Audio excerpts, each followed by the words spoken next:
Kita tahu bagaimana di beberapa daerah bupati aktif bisa berkampanye untuk salah satu paslon. Ini berarti ada indikasi berusaha untuk menguatkan pencalonan dari Gibran.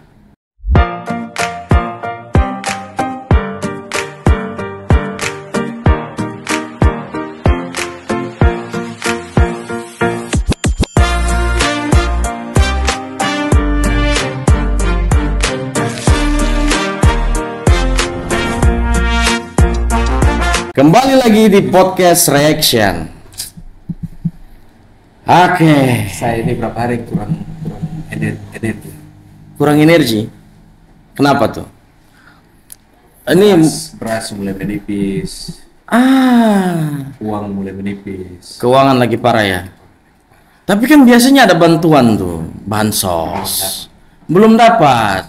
Nah itu permasalahannya. Saya juga belum dapat. Ini persoalan salah satu karena Menteri Keuangan masih belum mulai kerja. Sama juga itu Menteri Sosial juga sama. Semua sibuk ke MK sekarang. Aduh, ini yang akhirnya bikin bansos kita nih ngadat semua ini. 3L bro. Lemah, letih, lesu. Kayaknya butuh Sangobion. Itu brand bro.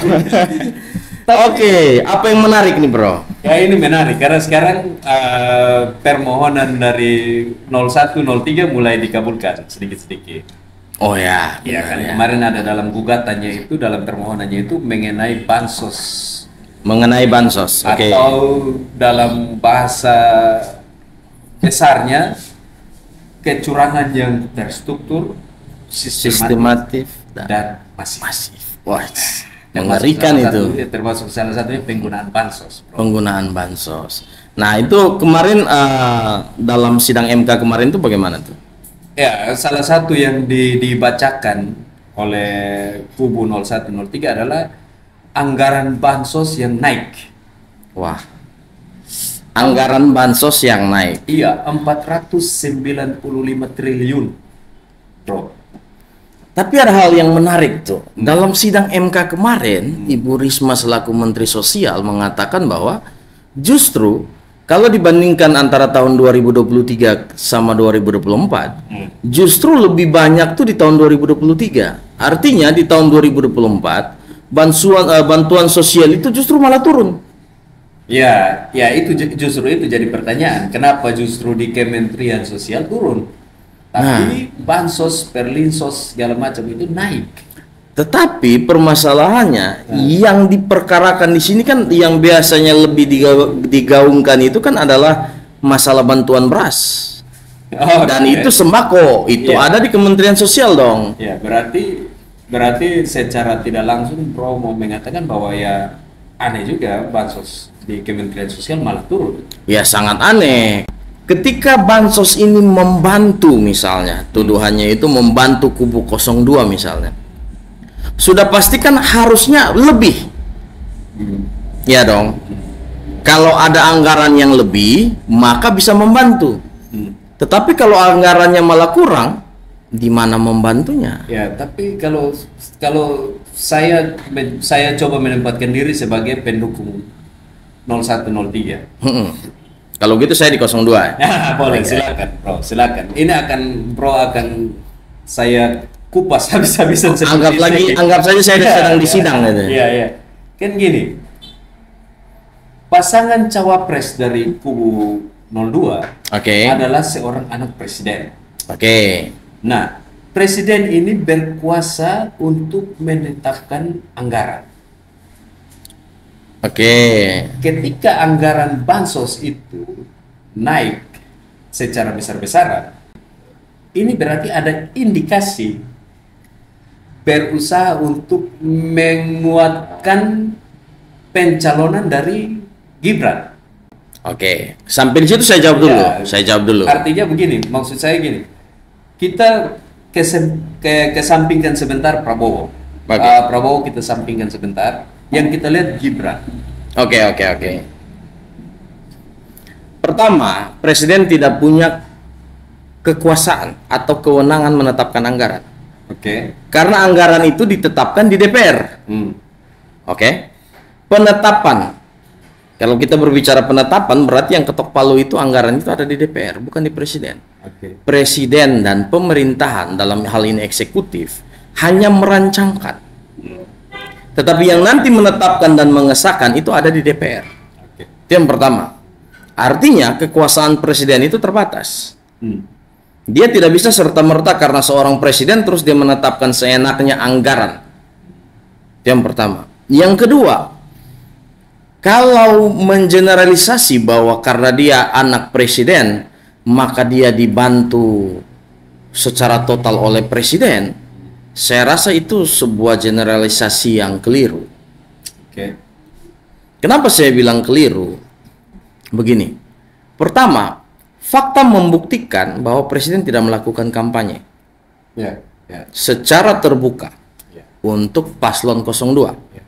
Yang notabene hal ini Gibran ada di dalamnya. Yang berikutnya, kalau memang misalnya tuduhan kepada presiden seperti itu harus bisa dibuktikan secara terstruktur dan sistematis. Kalau tidak bisa dibuktikan, maka itu semua hanya menjadi sebuah tudingan tanpa dasar yang jelas. Begitu. Berarti ya sampai saat ini mau dibilang kubu 01 dan 03 itu masih sebatas argumen asumsi.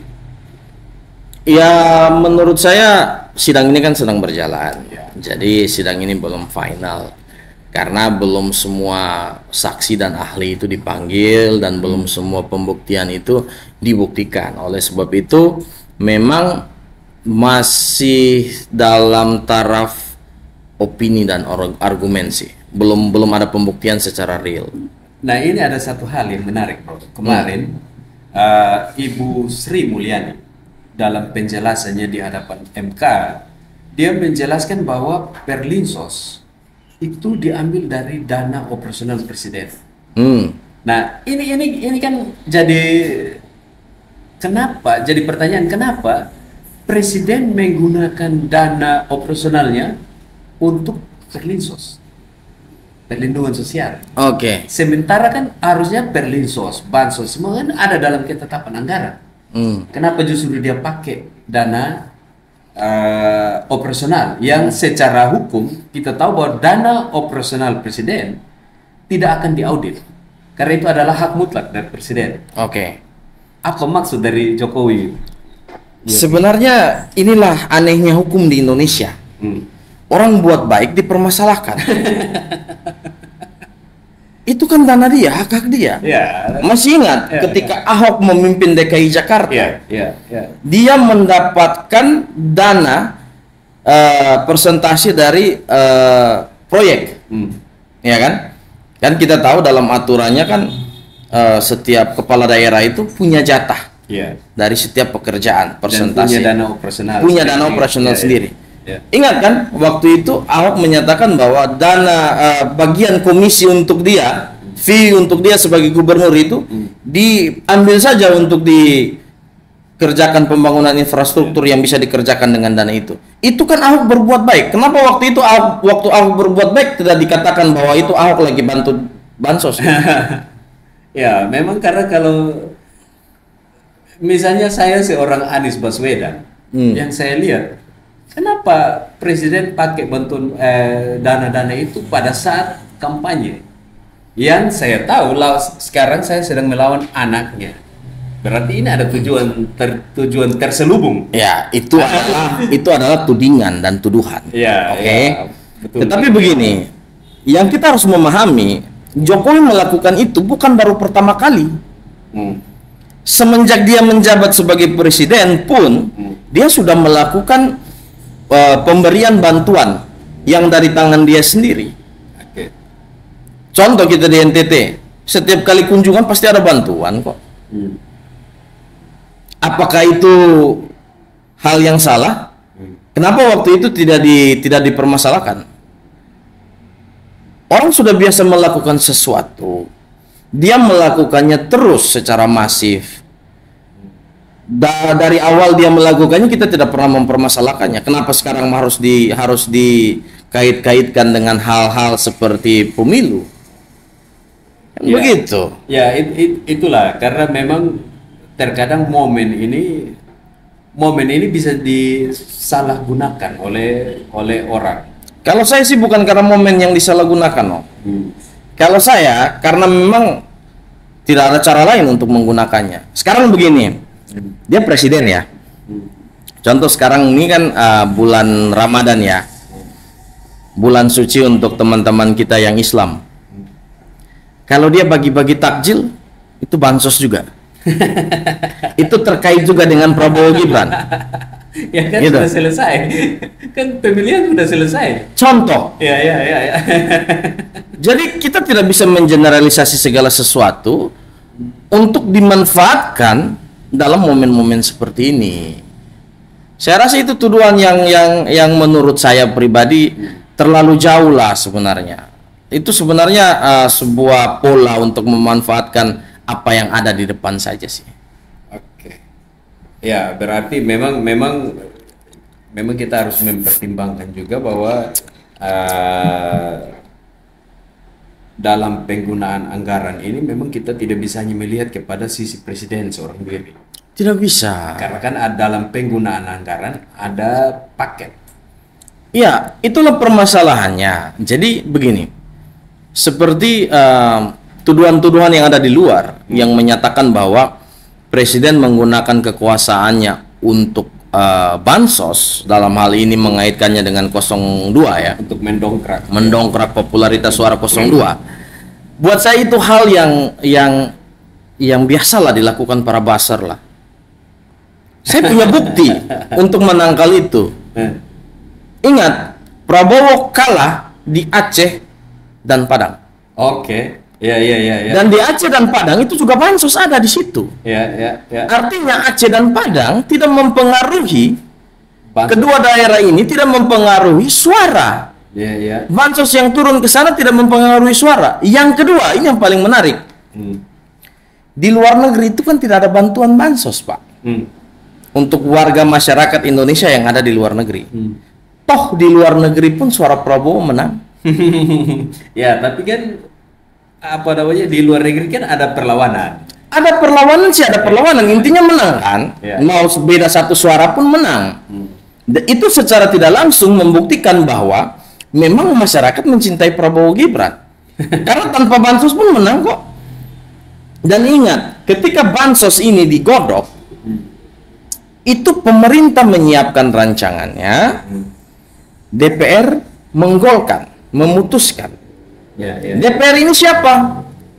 Orang-orang dari partai politik yang saat ini mendukung 01 dan 03 juga ada di dalamnya. Ya.